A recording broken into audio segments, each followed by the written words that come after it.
नमस्कार, जय हिंद। भारत तक देख रहे हैं आप और मैं हूं ऋषिराज। बड़ी खबर बताने जा रहे हैं आपको इराक से।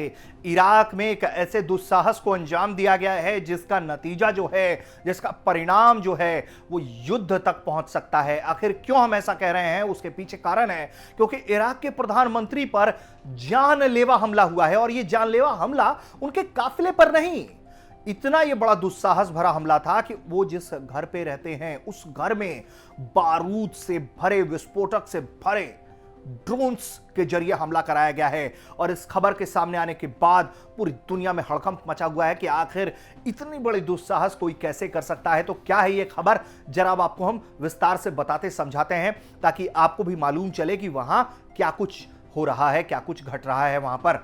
तो खबर है कि इराक के जो प्रधानमंत्री हैं मुस्तफा अल कदीमी, उनकी हत्या करने की कोशिश की गई। उनके घर पर यह हमला किया गया। एजेंसी की रिपोर्ट है कि इस हमले को ड्रोन में लदे विस्फोटक के जरिए अंजाम दिया गया। जिस समय यह हमला हुआ उस समय पीएम कदीमी घर पर ही थे, यानी कि सब कुछ रेकी करके अंजाम दिया गया है, ऐसा प्रतीत होता है। इराकी सेना ने पीएम पर हुए हमले को असफल हमला करार दिया है। सेना का कहना है कि पीएम कदीमी को इस हमले से कोई नुकसान नहीं हुआ और वो पूरी तरीके से सुरक्षित हैं। इस हमले को लेकर सभी जरूरी कदम उठाए जा रहे हैं। हमले के कुछ देर बाद ही पीएम कदीमी ने ट्वीट करके अपनी सुरक्षित होने की जानकारी भी दी। उन्होंने कहा कि विश्वासघात के रॉकेट विश्वास करने वाले लोगों को हौसले नहीं तोड़ सकते। हमारे वीर सुरक्षा बल दृढ़ रहेंगे क्योंकि वे लोगों की सुरक्षा को बनाए रखने, न्याय दिलाने और कानून को लागू करने के लिए काम कर रहे हैं। उन्होंने ये भी कहा, मैं ठीक हूं, ऊपर वाले का शुक्र है और मैं इराक के खातिर सभी से शांति और संयम का आह्वान करता हूं। हालांकि अभी तक किसी ने भी इस हमले की जिम्मेदारी नहीं ली। वहीं बगदाद के ग्रीन जोन क्षेत्र के बाहर डेरा डाले ईरान समर्थक शिया लड़ाकों के समर्थकों और दंगा विरोधी पुलिस के बीच जो है वो झड़प की भी खबर हुई थी, जो बाद में हिंसक हो गई। इसी इलाके में प्रधानमंत्री कदीमी का घर है और अमेरिकी दूतावास भी स्थित है।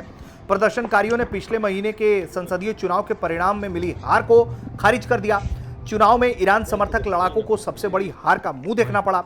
इस घटना में एक प्रदर्शनकारी की मौत हो गई थी और कई लोग घायल भी हुए थे, जिसके बाद से यह भी कयास लगाया जा रहा है कि इस तरह की घटना को अंजाम दिया गया हो सकता है, क्योंकि वो लगातार वहां तख्ता पलट की कोशिश कर रहे हैं और अपनी साजिशों को अंजाम देने में जुटे हुए हैं।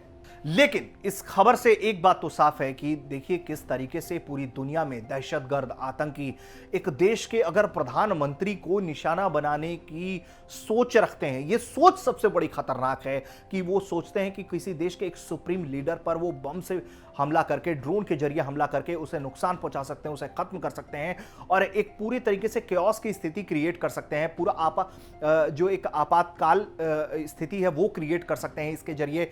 तो कहीं ना कहीं ये जो मकसद है उनका, जो छुपा हुआ मकसद है, जो वो लोग करना चाह रहे हैं पूरी दुनिया में, इसी तरीके के जो दहशतगर्द होते हैं उन सब का मोडस ऑपरेंडी भी लगभग यही है। सबकी सोच भी मिलती जुलती है कि किसी भी तरीके से पूरी दुनिया में हंगामा खड़ा किया जाए और वो फिर अपना राज कायम कर सके। और हमने देखा है कि किस तरीके से जब तमाम बातें करता हुआ, लड़ता हुआ जब तालिबान सत्ता में आया और सत्ता मिलने के बाद वो क्या कुछ कर रहा है, वो जितनी बड़ी बड़ी बातें करता था वो सब पे फ्लॉप हुआ है। वो वापस अपने आतंक के मुद्दे पर ही लौटा है। तो ऐसे में किसी भी आतंकी के हाथ में, संगठन में अगर सत्ता लग जाए तो वो चलाएगा उसे अपने आतंकी संगठन के तौर पर ही। तो इराक की जो खबर है उस पर हमारी नजर रहेगी कि आगे इस मामले में क्या अपडेट आएगा। तो जैसे ही अपडेट आएगा, भारत तक भी लगातार अपने दर्शकों को नेशनल, इंटरनेशनल, सुरक्षा, रक्षा से जुड़ी, विदेश मुद्दों से जुड़ी खबरें लगातार बताता रहता है। आगे भी इस मामले में हम आपको अपडेट करते रहेंगे। देखते रहिए भारत तक। नमस्कार, जय हिंद।